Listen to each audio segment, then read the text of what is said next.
All right, we are live, gentlemen. It is my honor, my duty, and most of all, my pleasure to bring to you the 2023 Gentlemen's Football Association Awards. This year has by far been my favorite year of fantasy football so far. I think we have a really good group of guys. I thoroughly enjoyed this season. Ended, kind of all as we expected, I guess, with how dominant Dylan was.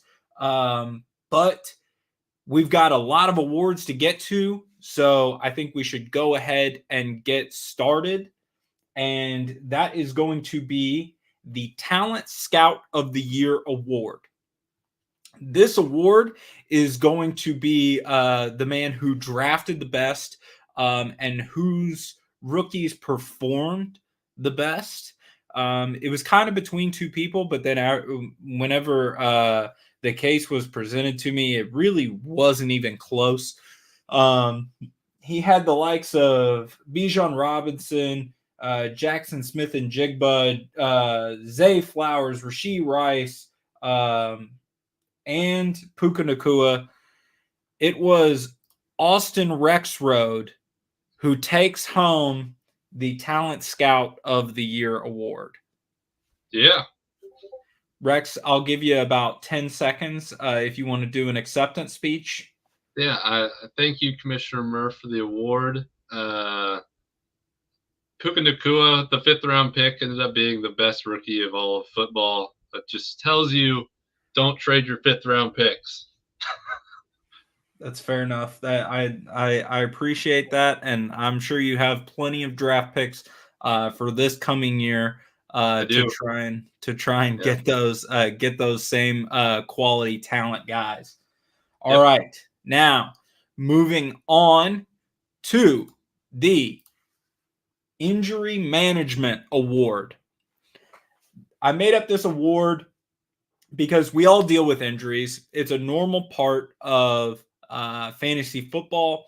And part of being a good fantasy manager is managing injuries whenever they happen. Some happen and guys are easy to replace, or your teams are stacked enough to where, it's not really an issue. But I feel like this guy dealt with a lot of really, really bad injuries early and still ended up placing really, really well. And that is going to be none other than himself, Ryan Taylor, who just told me to take my shirt off. And so Ryan obviously dealt with the horrible, horrible Nick Chubb injury early. He also dealt with a James Conner injury early as well. For somebody who didn't have a ton of depth and just decided, that wasn't going to deter him. And so Ryan Taylor is going to take home the Injury Management Award this year. Moving on to another award I kind of made up. It's called the Vikings Poverty Franchise Award. This, do I have a booger in the bat cave? Oh, no. This one? I guess I did. All right. Anyways, the Viking Poverty Franchise Award. This award goes to a player who is a fan of a team and decides to load up his team, his fantasy team, with those players. And I don't see anybody else who could possibly win this award other than the poverty franchise leader himself, Parker Lutz. Everybody give it up for Parker Lutz.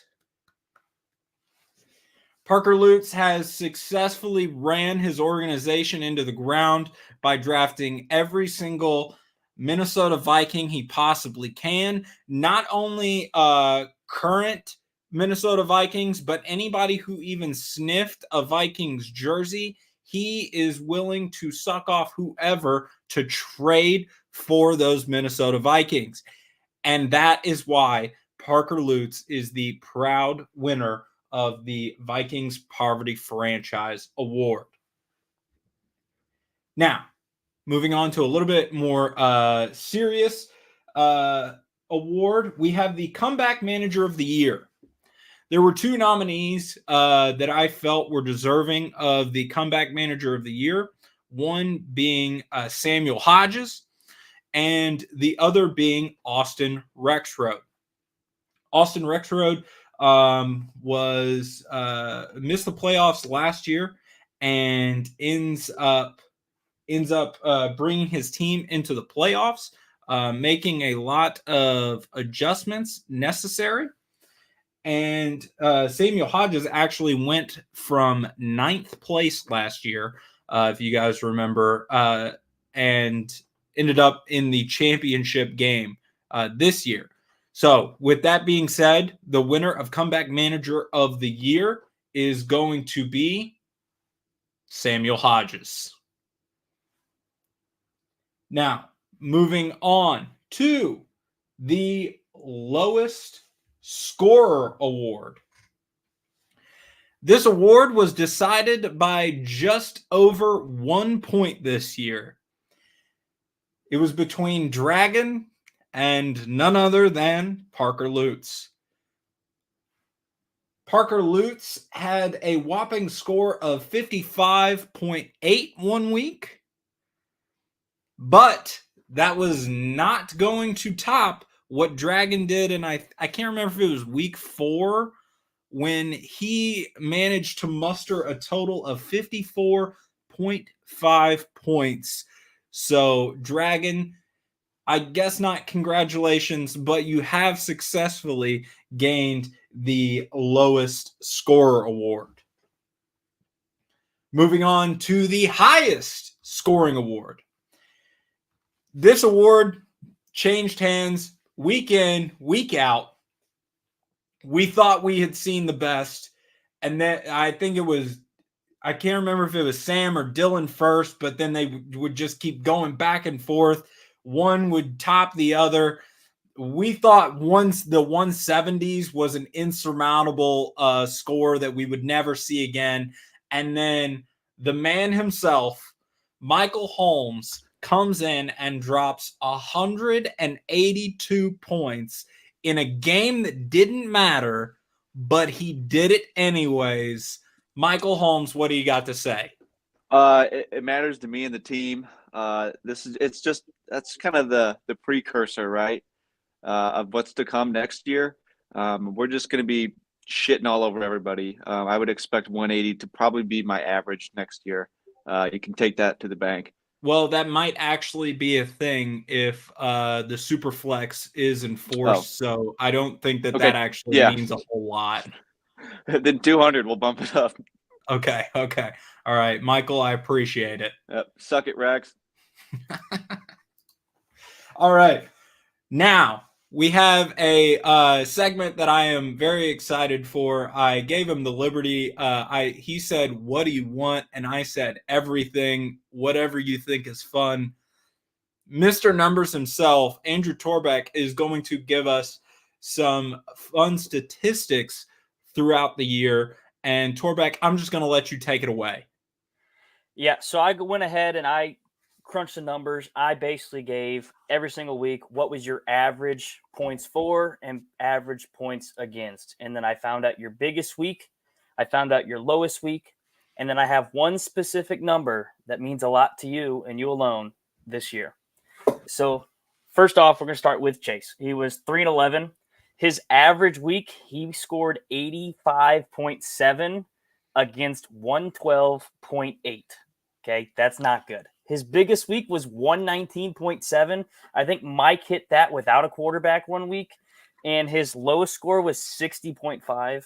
And his number for the year is number 1, which is the 101, which is all he had going for him all year long. Now let's move on to Parker. Parker, his average week was 95.9 to 114.9. So he's also down 20 points every single week. His biggest week was 145.7. But like you said before, his lowest week was 55.8. Not great. And his number is 3. And that's because he started off 3-0 just to finish 2-9. He got the fraud allegations thrown at him, and he was just like, oh, no, we're good. And he just sank. Yeah. Next is Mike, finished 5-9. His average was 115.5 against 116.5. So very close for a 5-9 team. Doesn't really add up. And like you said, his biggest week was 182.1. Now, if you were to take that big week out, his average goes down to 110. So that makes a little bit more sense why his record is the way that it is. And his lowest was only 83.8. And his number is 0. And that stands for 0 ACL tears this year, which is big for Mike. So after he sustained, I think 3 last year. And next is you, Commissioner. You're 6-8. Your average week was 115.1 to 118.9. And you actually won one of my favorite awards. You won the Lean of the Plug award because you just kind of took it up the ass all year long because you had the most points against. And there's just nothing you could do about it. I mean, you can only play the schedule you had. But your biggest week was 144.5 and your lowest week was 67.9 and your number was 10, which I did the number crunching, would be the number of wins you would have if you had the weakest schedule, which was Dragon. So you had a 4-win swing by facing the toughest schedule, which leads us to Dragon, who faced the weakest schedule. And he actually won the 2 awards. He won the Iron Dome Defense Award, presented by Lockheed Martin, because he had the lowest points against. So you call luck of the draw. He was 9-5. And he also won the That Time of the Month Award, which came from the person with the most change from their top end score to their bottom end score, which his top end score was 163.6. So he balled out one week. But like you said, he also had a 54.5. So, I mean, that's a difference of 109. You know, that's quite the change. His average for the week was 111.8 to 101.8. So he averaged 101.8 a week compared to Murph's 118.9. So that's 17 points difference every single week that you had to overcome. Now it takes us to Ryan at 7-7. His average week was 105.6 to 111.9. So he was in the negative, yet still 7-7, 500. His biggest week was 128.4, and his lowest week was 82.4. And oh shoot, I forgot Dragon's number. Dragon's number was 5, which would be, and he was 9-5. 5 is the number of wins he would have if he had Murph's schedule.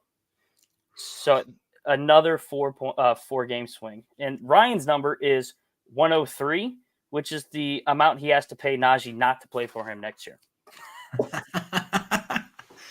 Now that leads to our top 4. Rex at 6-8. His average week, he averaged 118 against a 115.5. His biggest week was 166.6, which was up there, and his lowest week was 77.2. And I actually gave Rex 2 numbers because I decided that he was special enough. His first number is 9.2, which is his own self-given Dynasty Outlook ranking earlier in the year, which leads us to our second number, which is 0, which is the number of friends Rex had after his Dynasty rankings release. So, and then it takes us to me, the Looters, at 8-6. My average week was 110.48 to 110.56. I had the closest range 0.4 point against differential with, I think, only 8 to 10 points over the entire year of difference between the two. My highest week was 143.9, and my lowest week was 79.1. And my number is 3 because I have back-to-back third-place finishes at the podium. And that leads us to the top 2. Sam at 9-5. His average week was 126 to 104. I mean, which is a 21.99 margin every single week. This man was dominant. His biggest was a 179.6, second only to Mike. And his lowest, however, was 73.4. And his number is 2, which is from worst to second place. No, I don't believe any man improved more. And you said this earlier. I think he's comeback player of the year. So we are on the same page there. And then, of course, the champion Dylan at 12-2. His average week was 129.6. For those of you that have a calculator, that's higher than Chase's biggest score the entire season. That was his average. And he faced 106.8 against the week. He had the largest margin at 22.81 points a game difference. I mean, that's a quarterback away. His biggest was 161.3. His lowest was still in the 100s at 103.1. He's the only one to really never put up a real big dud. And his number is 2, which is 2 championships in 2 years. Enough said. And that is it. Torbeck, that was fantastic. Absolutely fantastic. I appreciate the commitment to the numbers, as you are a numbers man, and we could not, I don't know if anybody could have brought that presentation other than yourself. So I appreciate it. All right. Now, let's go ahead and get back into some awards. This was an award that Torbeck actually hinted at. This is the Fraud Sniffer Award. Now, throughout the season, there are a lot of fraud allegations that are thrown out there. Okay. Now, a lot of it's like troll stuff, things like that. But there are some that have some legitimacy. But there was one particular fraud allegation that was thrown out there that was spot fucking on. This is the only award I'm going to win tonight, so I'm going to take my fucking victory lap here and say I sniffed out the fucking Shadow Troop like a goddamn coonhound. And that's exactly what I did. Everybody, oh my God, the Shadow Troop, they're unbelievable, undefeated. I knew. I didn't do shit else in this league this year. I would have my back up against the wall, and this is all I have to hang my hat on. I know ball, and I knew a fraud when I saw it, and that's fucking Parker Lutz right there. I'll tell you what. All right, let's move on. Next up, we have the Bernie Madoff Award. This award goes to the manager who sends out the most scammy and just unfair fucking trades that there are. They have no legitimate chance of ever being accepted. He thinks they're fair, but in the back of his mind, he knows that he's just trying to just take advantage of a guy and a player that he's trying to get, or players that the other guy's trying to give up. And that can go to none other than Chase Holmes. Chase, what do you have to say? I don't think that's me. I think everybody else would agree that the Bernie Madoff Award is rightfully in your hands. True. I've gotten 10 times worse trades from Torbeck. Every single trade he sends me is awful. See, he's already trying to, wheel his way out of this thing. So let's go ahead and move on to the Move Maker of the Year award. And this is going to be the person who was very active trading this year. It was the most beneficial for him to trade. It got him it got him some wins. It positioned himself better. And there were a few that I thought that this could have been. I saw the likes of Michael Holmes very active in the trade market this year. Andrew Torbeck made a lot of moves this year. Austin Rexroad made a lot of bad moves this year. And Samuel Hodges also made a bunch of moves this year. And I think that he moved very quietly. I think a lot of moves were made, obviously, by all of us this year. But based off of all of the trades that I went back and reviewed, Sam Hodges had some of the biggest returns on investment. He traded with almost everybody in the league. So there were not any doors that were really closed to him. Everybody was willing to make deals with him, and with being comeback manager of the year, he had to do it one way. And I think that way was wheeling and dealing his way to second place this year, grabbing the pieces that he needed, and it got him where he is. So congratulations, Sam Hodges. You are the move maker of the year this year. Now, moving on to one of my favorite awards. It is the Urban Meyer Manager of the Year. There are two people that were up for this award. It was Parker Lutz, because of his undying devotion to the Minnesota Vikings, and it was Chase Holmes. Now, we heard the numbers, and I don't think it could go to anyone else other than the guy who was the lowest scorer in 9 weeks of fantasy football. Chase Holmes. Now, this is an award I wanted. Let's go. Chase, go ahead. The floor is yours. I just want to tell everyone thank you so much for losing or winning against me. Hopefully that secures me the number 1 spot. I do have the flu right now, so I apologize for my coughing. But yeah, I'm really honored. This is an award I was hoping for. This is the whole reason I'm here. I might just leave after this. Yeah, thank you. Michael would like to know if you're vaxxed. Nah, dude. Okay, I appreciate it. All right, now we've gone through every single award. Let me just make sure that we actually did get through everything. Yes, we did. Okay.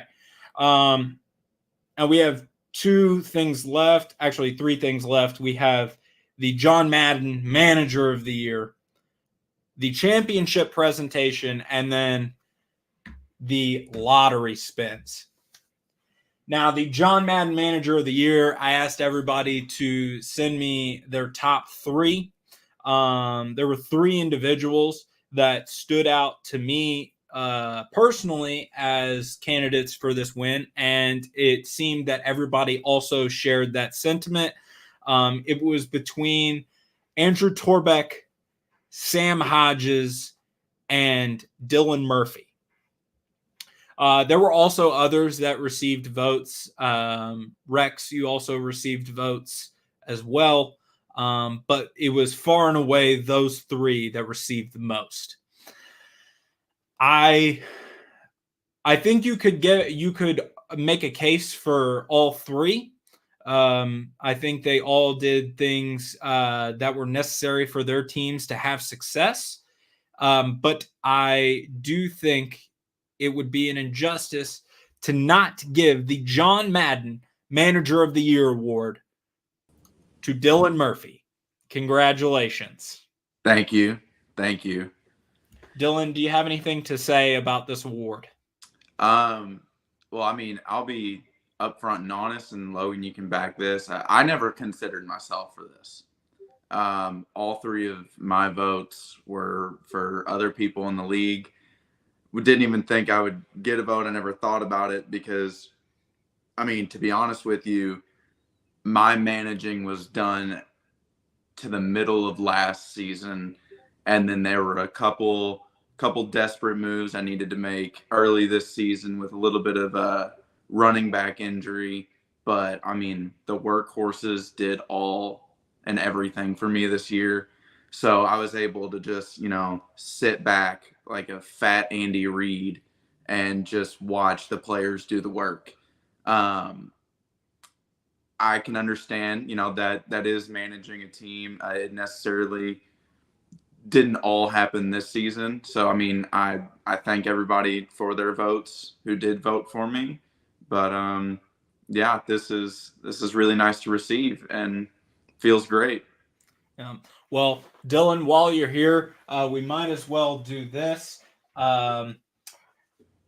The championship trophy, the GFA jug, and his name is Senior Spittoon. You will be granted this award next week whenever you come up here.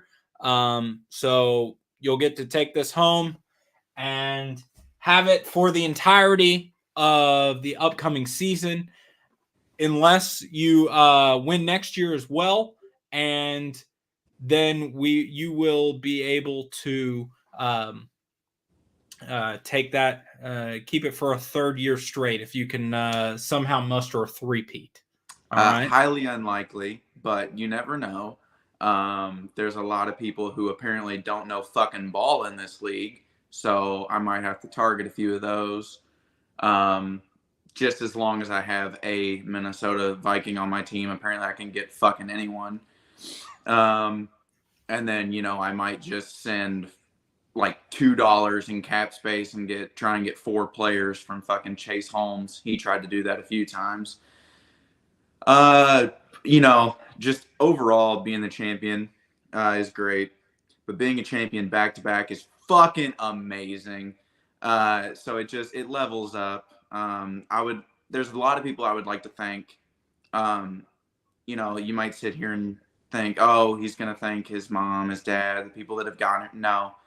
First and foremost, thank you, Damar Hamlin, for fucking dying last year. Gave me a fucking championship. So there's a reason it's back to back, and that's because you got fucking put on yours. That's absolutely amazing. Then when it comes to other people I need to thank, it's the main sponsor of my team this year. New sponsor, it's Humira. So they shelled out a lot of money. It's for moderate to severe Crohn's disease. They're really helping out the management and the players. And then overall, thank you to my division in this league for just not putting up that much of a fight, and for my absolute workhorses, Tyreek Hill and CeeDee Lamb, which, I mean, when it comes to Tyreek, I got to tip my hat to the Hitmen. They didn't know what they were trading me last year. They made a little bit of a devil's move. They didn't want to see certain people win. They needed something. So I think really it was a little bit of a lopsided trade, but boy, am I so glad it went through.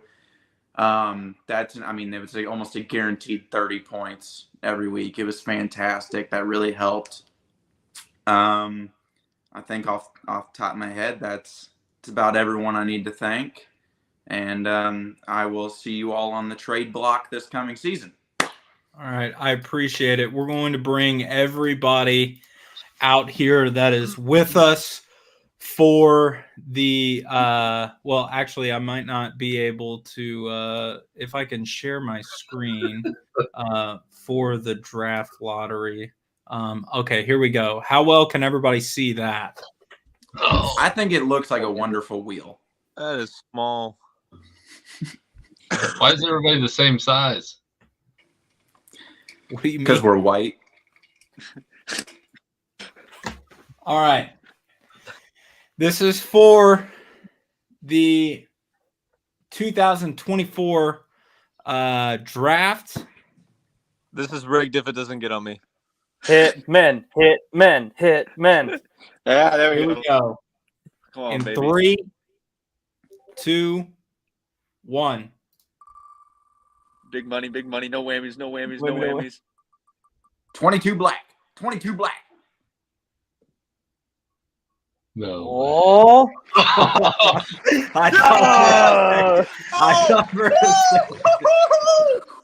It was I Some don't- poor kid almost became a Minnesota Viking. I thought for a second we might have gotten it. Where's the Colonel?